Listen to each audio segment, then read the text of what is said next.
वचन चाहिए कि हम सब आज वचन लेते हैं सनातन धर्म का कट्टरता से पालन करेंगे। जात-पात रूपी जहर को पूर्ण सामर्थ्यता से हिंदू एकता के लिए इस जहर को मिटाएंगे। धीरेन्द्र शास्त्री जी जो हिंदुओं को एक करने के लिए पद यात्रा कर रहे हैं, उस पद यात्रा को करते हुए हिंदुओं से जो 7 वचन वो लेना चाहते हैं, उन 7 वचनों में से जो पहले 2 वचन हैं वही एक दूसरे के विरुद्ध हैं।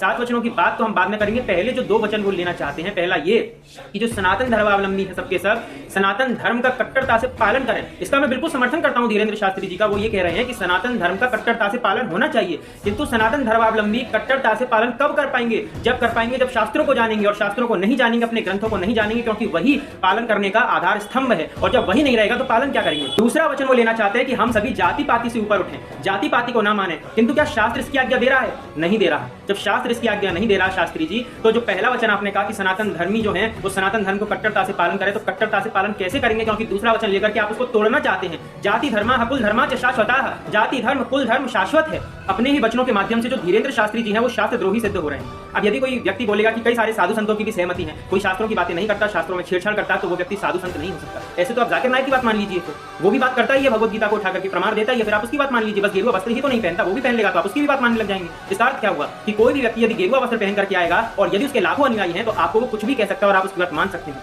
कि जब मार्गदर्शक ही अंधा हो तो उसके अनुयायी भी अंधे होंगे, साथ में खुद भी डूबेंगे और औरों को भी डुबाएंगे। हम तो डूबेंगे जन्म, तुमको भी ले डूबेंगे। ये तो वही बात हो गई। जय श्री कृष्ण।